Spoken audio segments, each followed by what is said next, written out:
விபத்தில் உயிரிழந்த 7 தமிழர்கள் உட்பட 45 பேரின் உடல்களுடன் கொச்சி புறப்பட்டு சிறப்பு விமானம் இங்கு வந்து கொண்டிருக்கக்கூடிய சூழ்நிலையில் அங்கு மத்திய இணையமைச்சர் சுரேஷ் கோபி இப்போது பேட்டியளித்ததை பார்த்தோம். மத்திய அரசு குவைத்தில் பாதிக்கப்பட்டவர்களுக்கு தேவையான அனைத்து உதவிகளையும் மேற்கொள்ள உத்தரவிட்டிருக்கிறது. அதற்கான தயார் நிலையில் இந்த பணிகள் நடைபெற்று வருகின்றன என்பதையும் அவர் கூறியிருந்தார்.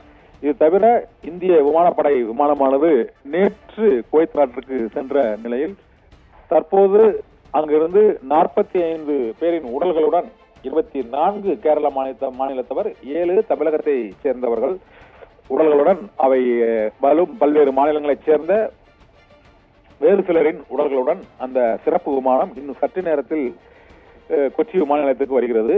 கொச்சியிலிருந்து தமிழ்நாடு, ஆந்திரா, பீகார் உள்ளிட்ட மாநிலங்களைச் சேர்ந்தவர்களும் இந்த விபத்தில் உயிரிழந்திருக்கிறார்கள். அவர்களும் அந்தந்த மாநில அதிகாரிகளிடம் அவர்களது உடல் ஒப்படைக்கப்பட்டு நல்லடக்கம் செய்வதற்கான அனைத்து விதமான நடவடிக்கைகளும் மேற்கொள்ளப்பட்டு வருகிறது. தமிழகத்தை பொறுத்தவரை சென்னை ராயபுரத்தைச் சேர்ந்த சிவசங்கரன், கடலூரைச் சேர்ந்த சின்னத்துரை, திண்டிவனத்தைச் சேர்ந்த முகமது ஷெரீப், தூத்துக்குடியைச் சேர்ந்த வீராசாமி மாரியப்பன், ராமநாதபுரத்தைச் சேர்ந்த கருப்பன் ராமு, திருச்சியைச் சேர்ந்த ராஜு யமனேசன், பேராவூர்ணியைச் சேர்ந்த ரிச்சர்ட் ராய் ஆகியோரின் உடல்கள் இந்த சிறப்பு விமானத்தில் கொண்டு வரப்படுவதை ஒட்டி அவர்களது உறவினர்கள் கொச்சி விமான நிலையத்திற்கு தமிழக அரசின் அயலக தமிழர் நலத்துறை அமைச்சகத்தின் சார்பாக அவர்கள் அழைத்து செல்லப்பட்டிருக்கிறார்கள்.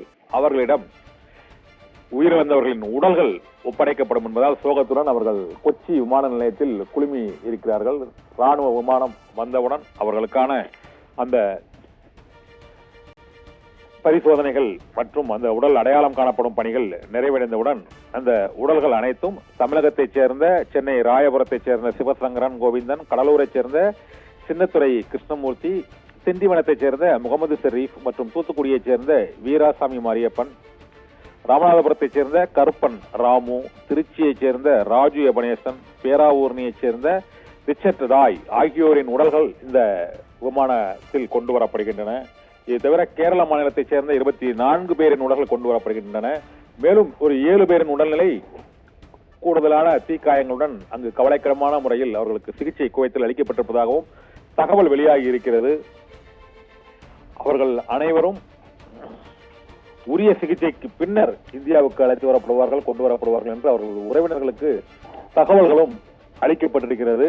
இந்த சூழ்நிலையில் கொச்சி விமான நிலையத்தில் இன்னும் சற்று நேரத்தில் இந்திய விமானம் C-120 ராணுவ விமானத்தில் இந்த 45 பேரின் உடல்களும் கொண்டு வரப்பட்டு அவர்களது உறவினர்களிடம் ஆந்திரா, தமிழ்நாடு மற்றும் பீகார், உத்தரப்பிரதேசம் உள்ளிட்ட மாநிலங்களைச் சேர்ந்த அதிகாரிகளிடம் அவர்களது உடல்கள் ஒப்படைக்கப்படும் என அறிவிக்கப்பட்டுள்ளது. குவைத்தில் இயங்கி வரும் பிரபலமான NPTC நிறுவனத்தில் பணியாற்றும் ஊழியர்கள் அனைவரும் குவைத்தின் தெற்கு பகுதியில் உள்ள அகமதி கவர்னருக்கு உட்பட்ட மங்காஃப் என்ற இடத்தில் ஒரு அடுக்குமாடி குடியிருப்பில் தங்க வைக்கப்பட்டிருந்தனர். அங்கு ஒரு 196 பேர் தங்கியிருந்த சூழ்நிலையில் கீழ்த்தளத்தில் ஏற்பட்ட அந்த பயங்கர தீ விபத்தில் சமையல் செய்யும் போது ஏற்பட்டதாக அந்த தீ விபத்து ஏற்பட்டதாக கூறப்படுகிறது. அந்த தீ விபத்து கட்டடம் முழுவதும் பரவி புகை மூட்டத்தில் அங்கு 45 பேர் உயிரிழந்திருப்பதாக தகவல் வெளியாகி இருக்கிறது. இதுவரை இந்த 45 இந்தியர்களும் உடல்களும் ராணுவ விமானத்தின் மூலமாக இன்று அதிக பேர், அதாவது கேரளாவை சேர்ந்த 24 பேர் உயிரிழந்திருப்பதால் கேரள விமான நிலையத்தில் அவர்களது உடல்கள் அஞ்சலிக்காக வைக்கப்பட்டு பின்னர் உறவினர்களிடம் அந்த சோதனைகளுக்கு பின்னர் ஒப்படைக்கப்படும் என எதிர்பார்க்கப்படுகிறது. குவைத் தீ விபத்தில் உயிரிழந்தவர்கள் 7 பேர் தமிழகத்தைச் சேர்ந்தவர்கள் என்பது இதுவரை அடையாளம் காணப்பட்டிருக்கிறது. 24 பேர், மேலும் 24 பேர் கேரளாவை சேர்ந்தவர்கள் என்பதால் அந்த விமானம் குவைத்திலிருந்து நேரடியாக கொச்சி விமான நிலையத்திற்கு கொண்டு வரப்படுகிறது. குவைத்தை சேர்ந்தவர்கள், குவைத்தில் கேரள மாநிலத்தைச் சேர்ந்தவர்கள் அதிக எண்ணிக்கையில் உயிரிழந்திருக்கக்கூடிய சூழ்நிலையில் அவரவர்கள் சொந்த ஊர்களில் நல்லடக்கம் செய்வதற்கான ஏற்பாடுகளை அந்தந்த மாவட்ட மாநில அதிகாரிகள் மேற்கொள்கிறார்கள். இதனால் பல்வேறு மாநிலங்களை சேர்ந்த அதிகாரிகள், அமைச்சர்கள் உள்ளிட்டோர் இப்போது கொச்சி விமான நிலையத்தில் குழுமிருக்கக்கூடிய காட்சியையும் அங்கு மத்திய இணையமைச்சர் மற்றும் பல்வேறு மாநிலங்களைச் சேர்ந்த அந்த சட்டமன்ற மற்றும் அமைச்சர்கள் உள்ளிட்டோரும் பிரதிநிதிகளும் அந்த உறவினர்களுக்கு அஞ்சலி செலுத்தக்கூடிய அந்த காட்சியை பார்த்துக் கொண்டிருக்கிறோம். கொண்டு செல்வதற்காக அந்த ஆம்புலன்ஸ்கள் மற்றும் அவர்களது உடலை எடுத்துச் செல்வதற்கான அந்த பெட்டிகள் தயார் நிலையில் வைக்கப்பட்டிருப்பதையும் நாம் இப்போது காண முடிகிறது. இறுதி அஞ்சலிக்கு பிறகு அந்த உடல்கள் பெயர் மற்றும் முகவரியுடன் அடையாளம் காணப்பட்டு உறவினர்களிடம் இன்னும் சற்று நேரத்தில் ஒப்படைக்கப்பட இருக்கிறது. அந்த காட்சிகளை தான் நாம் இப்போது பார்த்துக் கொண்டிருக்கிறோம். கொச்சி விமான நிலையத்தில் உடல்கள் வந்தவுடன் அவர்களது உறவினர்களிடம் ஒப்படைக்கப்படும் என எதிர்பார்க்கப்படுகிறது. ஆபிரகாம்.